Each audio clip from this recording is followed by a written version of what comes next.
Good afternoon mga kol. Yan, so babiyahe tayo ngayon mga kol. And guess what? Kung saan tayo babiyahe? Yan, so medyo kargado tayo ngayon. Yan, puno. Yan, so pupunta tayo ng New Brunswick mga kol. Kasama si Kabili Family. Yan, so ano na sila sa Costco naghintay. Kaya bilisan natin. Kasi ando na sila. Let's go. So yan mga kol, dito kami sa Costco ngayon. So dito yung starting point natin papuntang New Brunswick. So yung biyahe namin mga kol, diretso kami ng New Brunswick. Saka hopefully masunod namin yung itinerary namin. Yan, so mula dito sa Costco dito sa Quebec, diretso kami dito mga kol. Yan, sa camping Bisejur, di ko alam paano basahin. So 7 hours and 48 minutes, merong 782 kilometers siya. So arrival namin is alas 12:05 ng madaling araw. Yan, so dito tayo daan sa pabaybayin natin yung St. Lawrence River. So yan, so si Mison nandun sa kabila, yung mga kasama natin mga kol. Kuya CJ, kaya tulog yung dalawa sa likod. So tara, let's go! So yan mga kol, ito yung unang pit stop namin. Yan, dito pa rin to sa Quebec, unahan. So medyo nasusuka na si Junior, kaya daan muna tayo dito. So yan mga kol, dumating na sila brother. Yan o. So since nagutom tayo mga kol, mag-aalas 6 na ng gabi. Yan, meron tayong binili sa Costco na pagkain. Kainin muna natin, pagkatapos kumain, larga na tayo. Diretso naman na yun eh. Nakatulog ka? Huwag yan, Brunswick na eh. Yan, so tara mga kol, lalarga na tayo diretso sa New Brunswick. Let's go! Good evening mga kol. Yan, so almost alas 10 na lang gabi. Dito kami sa Edmundston, New Brunswick. So parang boundary ata to ng New Brunswick at Quebec. Pero dito kami sa side ng New Brunswick, sa Edmundston. Yan, so nagpagas kami dito kasi kalahati na yung gas natin. So almost 10 o'clock na. And then pagkatapos namin mag-gas, proceed na kami doon sa camping site na tutulugan namin. Yan, so 400 kilometers pa galing dito.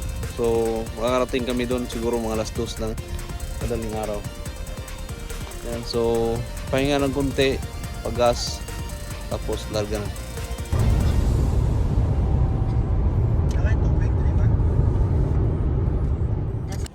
Good morning again mga kol. Dito na naman kami sa Salisbury. Yan, nagpagas kami dito sa Shell.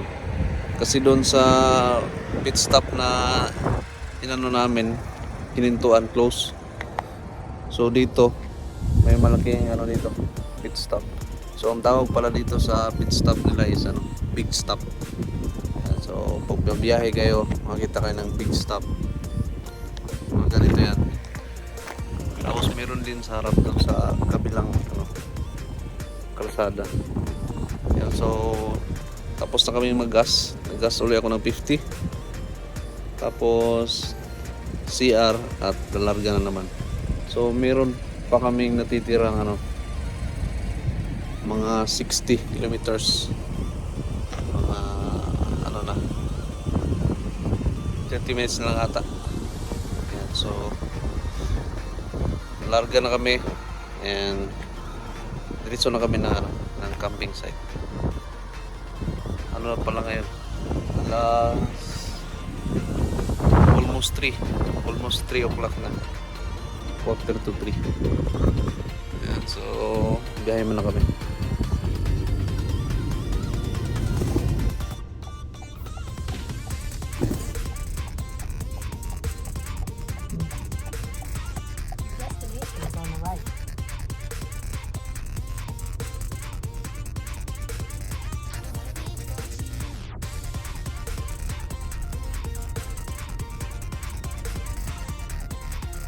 So yan mga gold, dito na kami sa ano, camping Busijur. Yan, so problema, close na yung gate. Hindi namin ma-open kasi yung access na binigay is nag-expire. So ang gagawin namin, dito muna kami sa labas. Try namin kontakin yung in charge. So yan, idlip muna kami dito mga call since alas 3:41 na. So malapit na rin mag-umaga. Tulog sila lahat.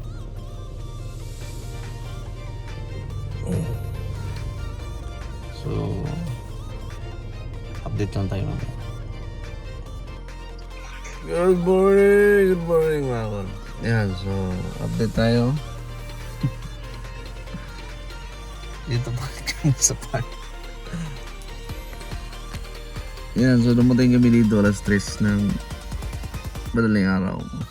So yun nga ang problema, close ang gate, tulog na yung si mamang banlay. Yan, di kami makapasok. Nagpark kami dito sa gilid. Yan, natulog kami dito. Ligo muna tayo. Yung kasama natin si Gilo. Kuya. Ay, kakagising ko lang. Let's go, ligo. Yan, so dito na kami sa campsite mga kol. Dito sa area namin sa 71 tsaka 72. Yan.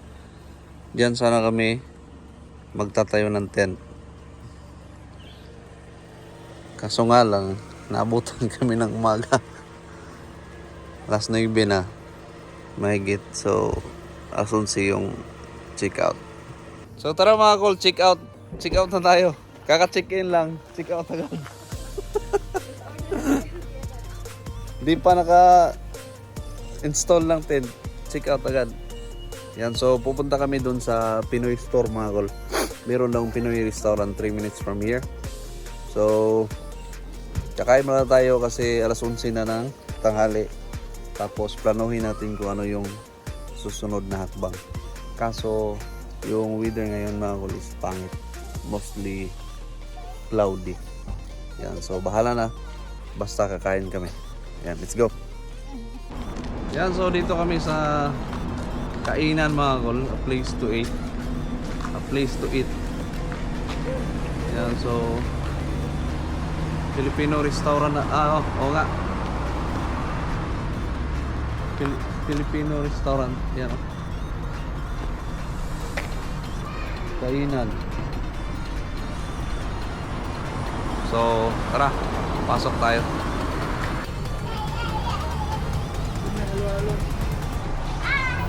Cool.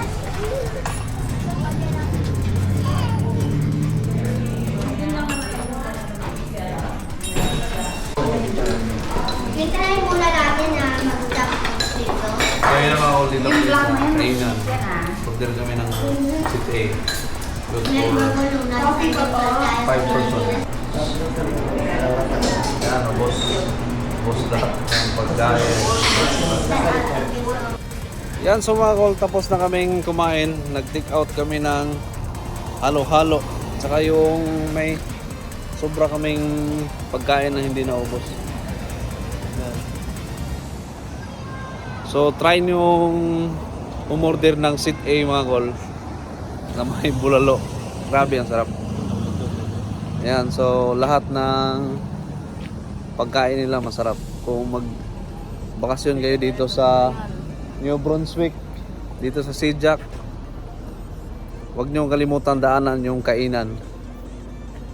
Napakasarap. Yan, so pupunta kami ngayon sa doon sa statwa ng lobster. So mula dito sa kainan restaurant mga kol,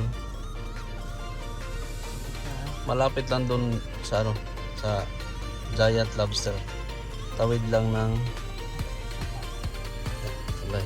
Ito yung giant lobster, ito yung kainan.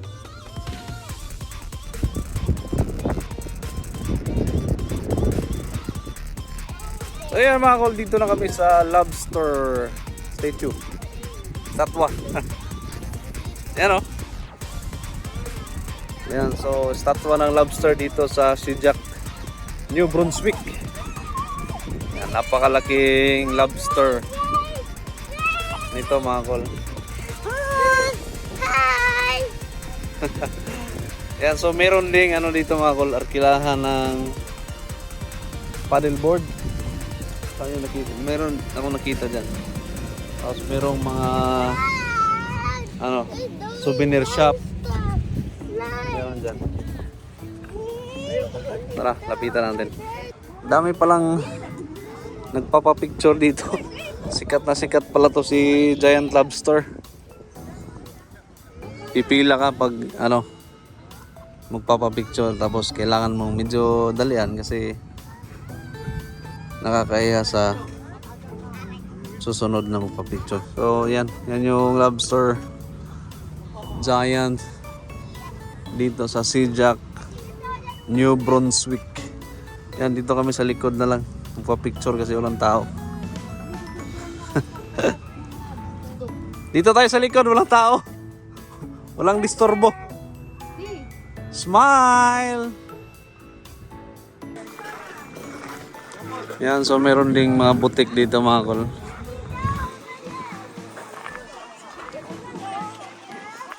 One. Okay, one. Pasok tayo.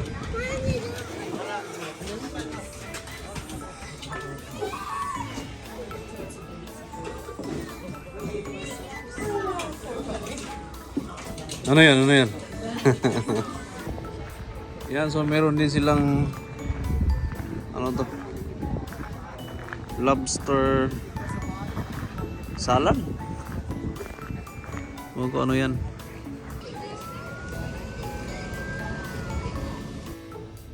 So yan mga kol, tapos na kami dito sa lobster, dito sa Giant Lobster. Maganda pala dito, tapos ang daming tao mga kol. May mga bus na dumarating, mga turista. Kadalasan mga Chinese. Pupunta kami sa beach, Parley the beach. The beach. Yan, so 11 kilometers mula daw dito. And then doon kami magpapalipas ng hapon. Tapos bahala na kung anong susunod. So yan mga kol, dito na kami sa dagat. Yan, so may entrance dito mga kol na entrance fee na $20. Yan, so bibigyan kayo ng ticket. Yan, so tingnan natin kung ano yung tsura ng dagat dito mga kol, kung matamis ba o maalat. Let's go! Dagat siya. Talagang dagat siya. Ako maligo ng dagat. So yan mga kol, dito na kami sa beach. Yan, so napakalamig ngayon dito. Kunti lang yung naliligo kasi malamig yung panahon.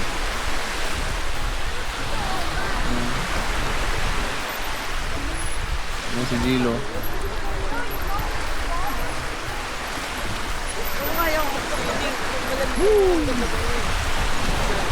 Medyo makulimlim yung ano, panahon. Kaya medyo malamig. Gilo, what's that? What's that? That's a ball? Ayaw. Gilo. Dili lagi. Doon ramang good mo? Ay, mabor din. So yan mga kol, biglang lumakas yung ambon.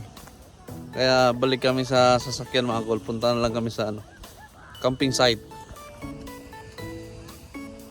Yan, so install natin yung mga tent natin para ready to plak-plak na. So yan mga kol, dito kami sa parang pantalan. Sabi ni brother, sandbar daw to eh. So malapit lang to doon sa beach na pinuntahan namin.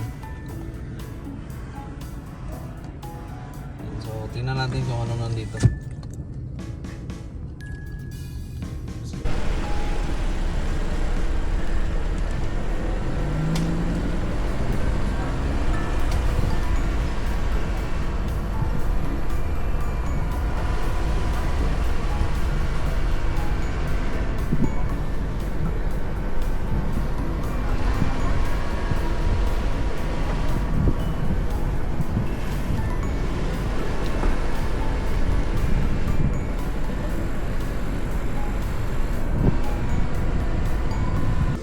Yan, so dito na kami sa mga restaurant ng lobster. Captain Dan's Gahan Garden.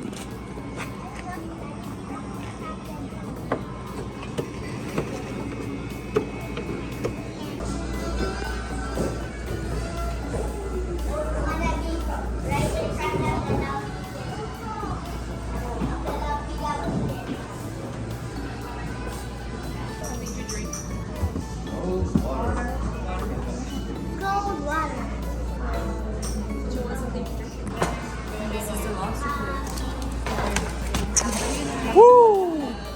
Is this a real lobster? Yeah. Okay. No. Nice. So ito na yung lobster, yung pinunta natin dito. So wala kayong ganito, brother?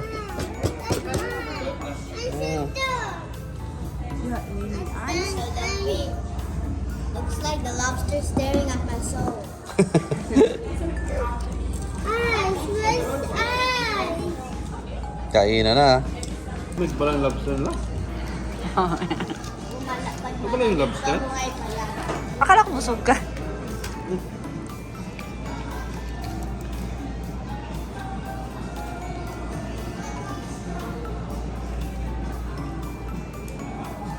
Paano ba ito kainin?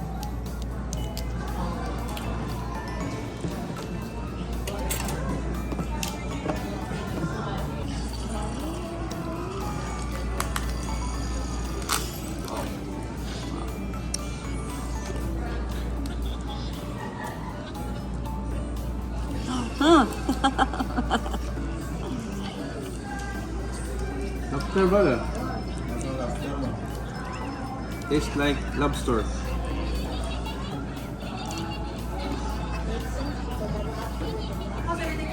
Yeah, we're good. We're good. No. Yeah, yeah. Tastes like lobster. Is it good? Yeah, yeah. Is it your first time? Yeah. My first time to eat Here. a cold lobster. Yeah, over here we always eat it cold. I personally never eat hot lobster. Really? Lobster I've eaten is already always cold. Yeah. Wow. We cook it and put it in the fridge before eating it. Nice.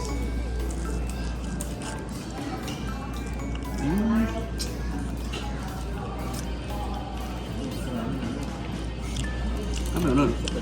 Yes. Kakahiblad. Kakahiblad yung presyo.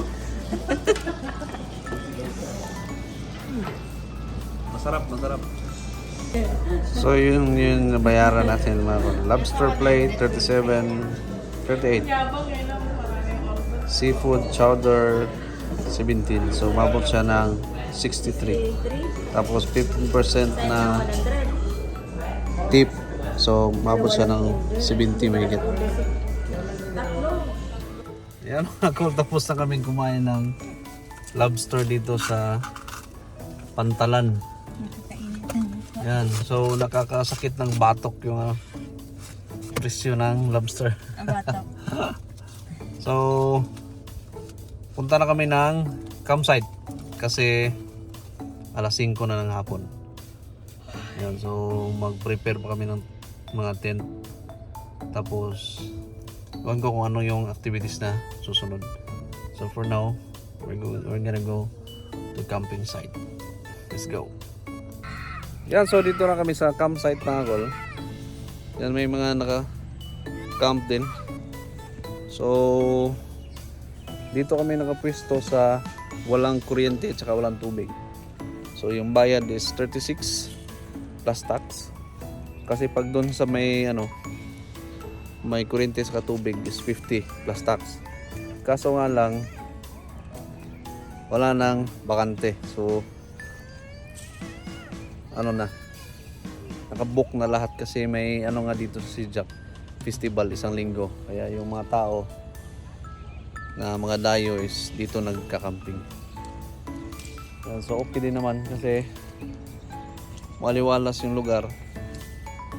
Tapos meron kaming dalang battery. So yun yung gagamitin namin. So ilalatag na namin yung tent mga kol.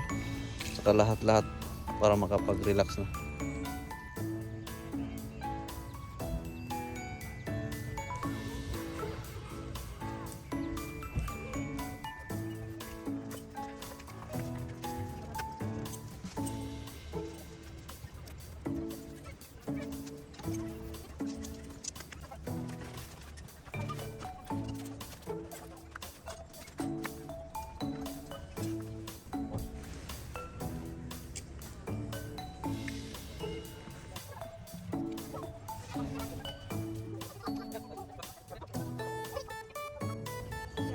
Yan mga kol, na sit up na namin lahat.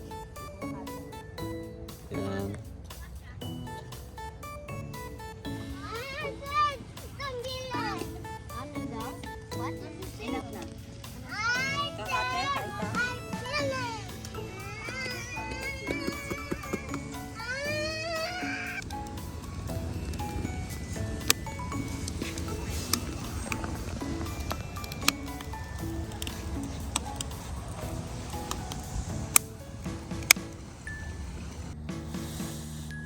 So ito na yung campsite natin. Ayan, siyempre meron tayong ilaw gamit ang jackery. Ayan, tulog na sila Jilo. Ayan si brother, si kuya, papainit.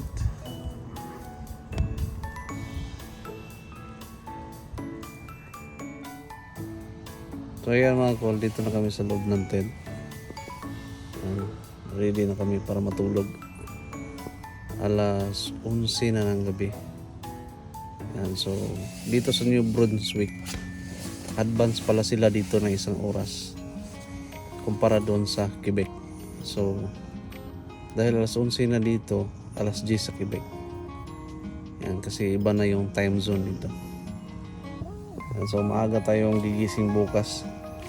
Luto tayo ng agahan, tapos check out tayo ng alas 11. Tulog na sila. Si kuya, si cellphone pa. Yeah, so see you tomorrow mga kol. And good night. Good morning mga kol. Ganda ng sikat ng araw. So alas 8 na ng umaga mga kol. Kailangan natin magluto kasi alas 11. Check out na tayo. Ay, tulog pa sila. So tara, bango na tayo. Luto na yung pancit canton naman. Nurse? Kala ko humba yung niluto mo.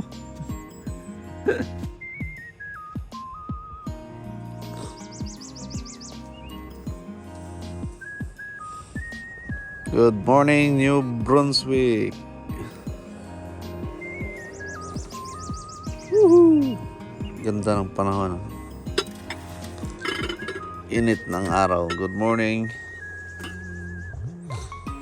Init. Hindi malamig. No?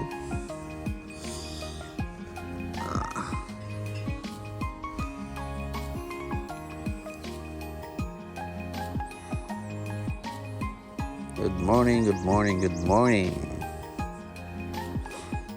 Anong patayan natin, Mars? Tubig pang kape.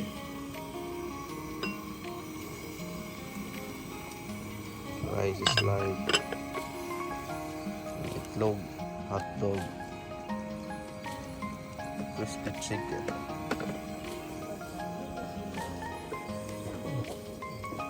Marinated pork. Bah, may ano, samyang pa. May guring pala. Corn beef. Ano pa? Beans. Parehas sa vlogger. Ito kay Mare. Mati kay Mare, oh. Instant. Instant pinag-uungan. Dari maiwan.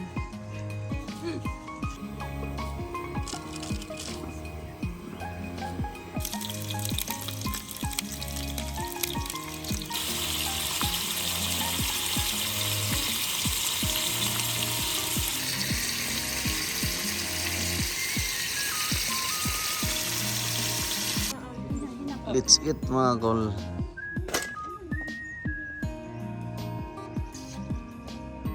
So yan, so ligpit na kami mga kol. Tapos na kami mag-agahan.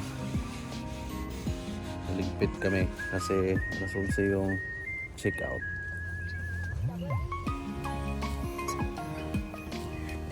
Ligpit na rin sila. Ligpit mga tayo lahat.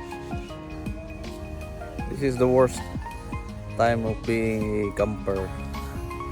Ang magligpit. Magligpit. Yan. Tapos magsalansan ng mga gamit. But let's do it. Let's go. So yan, nakapag-pack up na kami mga kol. Yan. So nakarga na namin lahat. Pati doon sa kabila. Yan, so alas 11 na ng umaga at kami ay lalakad na. Yan, nakaligo na si Gilo pero si Kuya hindi pa. Yan, so next stop natin Prince Edward Island. Yan, so samahan nyo kami sa Prince Edward mga kol. First time din namin pumunta doon. So nakapag-book na kami ng campsite doon na malapit sa dagat. Yan, so maganda yung area kasi yung campsite mismo nakaharap sa dagat. Yan, so pupunta din tayo sa dadaan din tayo sa tulay kasi yung Prince Edward Island is isa sa provinces ng Canada. Maliit lang na island na isang province ng Canada. Yan, so explore natin yung Prince Edward Island. Although hindi natin malilibot yung buong island kasi we're lack of time, pero still we're gonna go there and enjoy the moment. So let's go.